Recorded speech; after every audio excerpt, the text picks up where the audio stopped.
हुबली में labour organisation ने केंद्र सरकार के 4 लेबर कोड रद्द करने की मांग को लेकर विरोध मार्च निकाला। उन्होंने नरेगा स्कीम फिर से शुरू करने, वीबीजी रामजी एक्ट को रद्द करने और मिनिमम वेज बढ़ाने की मांग की है। साथ ही प्रदर्शनकारियों ने केंद्र सरकार के खिलाफ नारे लगाकर अपना गुस्सा जाहिर किया। तो वहीं खेती के प्रोडक्ट्स के लिए मिनिमम सपोर्ट प्राइस पक्का किया जाए और इसे जीएसटी के दायरे से बाहर रखा जाए। जरूरी चीजों की कीमतों में बढ़ोतरी को कंट्रोल किया जाए। उन्होंने मोटर व्हीकल अमेंडमेंट एक्ट 2029 को वापस लेने के लिए महंगी पासिंग फीस कम करने की मांग भी की। ದೇಶದಲ್ಲಿ ಜಾರಿ ಇದ್ದಂತ 29 ಕಾರ್ಮಿಕ ಕಾಯ್ದೆಗಳನ್ನು ರದ್ದುಗೊಳಿಸಲಾಗಿದೆ।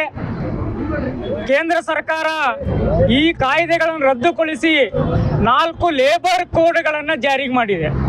ಈ 4 ಲೇಬರ್ ಕೋಡ್ಗಳು ಭಾರತ ದೇಶದಲ್ಲಿ ಜಾರಿಗಾದ್ರೆ ಈ ದೇಶದ ಕಾರ್ಮಿಕರನ್ನ ನವ ಗುಲಾಮಗಿರಿಗೆ ತಳ್ಳಲಾಗ್ತದೆ।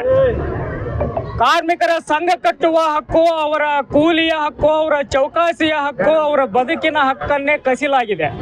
ಒಟ್ಟಾರೆ ಈ ಲೇಬರ್ ಕೋಡ್ಗಳ ಜಾರಿ ಮಾಡಲಿಕ್ಕೆ ಕಾರಣ ಏನು ಅಂತಂದ್ರೆ ಈ ದೇಶವನ್ನ ಲೂಟಿ ಹೊಡಿತಿರುವಂತ ತಿಮಿಂಗಲಗಳಾಗಿರುವಂತ ಕಾರ್ಪೊರೇಟ್ ಕಂಪನಿಗಳಿಗೆ ಅನುಕೂಲ ಮಾಡಿಕೊಳ್ಳಿಕ್ಕೆ, ಅವರಿಗೆ ಲಾಭಕೋರತನಕ್ಕೆ ಅನುಕೂಲ ಆಗುವಂತ ರೀತಿಯಲ್ಲಿ ಲೇಬರ್ ಕೋಡ್ಗಳನ್ನು ಜಾರಿ ಮಾಡಲಾಗಿದೆ।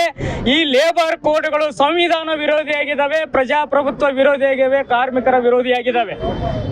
ಅಲ್ಲದೆ ಇವತ್ತು ಈ ಲೇಬರ್ ಕೋಡ್ಗಳನ್ನ ಕರ್ನಾಟಕ ರಾಜ್ಯದಲ್ಲಿ ಜಾರಿ ಮಾಡಬಾರದು, ಕೇಂದ್ರ ಸರ್ಕಾರದ ನೀತಿಗೆ ಪರ್ಯಾಯವಾದಂತ ರೀತಿಯನ್ನ ರಾಜ್ಯದ ಸಿದ್ದರಾಮಯ್ಯ ಸರ್ಕಾರ ಮಾಡಬೇಕು, ಇದು ಲೇಬರ್ ಕೋಡ್ ರಾಜ್ಯದಲ್ಲಿ ಜಾರಿ ಮಾಡಬಾರ್ದು ಅಂತಂದೇಳಿ ನಾವು ಕೇಳ್ತಾ ಇದ್ದೇವೆ। ಆದ್ರೆ ಕೇಂದ್ರ ಸರ್ಕಾರಕ್ಕಿಂತ 4 ಹೆಜ್ಜೆ ಮುಂದೋಗಿ ನಾವು ಕೂಡ ಕಾರ್ಪೊರೇಟ್ ಪರ ಅದೇವೆ ಅಂತ ತೋರಿಸ್ಕೊಳ್ಳಿಕ್ಕೆ ಮಾನ್ಯ ಕಾರ್ಮಿಕ ಸಚಿವರು ದಿನ ಬೆಳಗಾದ್ರೂ ಕೇಂದ್ರ ಸರ್ಕಾರದ ನೀತಿ ಬಗ್ಗೆ ಮಾತಾಡ್ತಾರೆ, ಆದ್ರೆ ಈ ಲೇಬರ್ ಕೋಡ್ಗಳ ಬಗ್ಗೆ ಮಾತಾಡ್ತಾ ಇಲ್ಲ। ಈ ಲೇಬರ್ ಕೋಡ್ಗಳು ಈಗಾಗಲೇ ರಾಜ್ಯದಲ್ಲಿ ಕರಡು ನಿಯಮಗಳನ್ನ ಈಗಾಗಲೇ ಅಧಿಸೂಚನೆ ಹೊರಡಿಸಿದ್ದಾರೆ।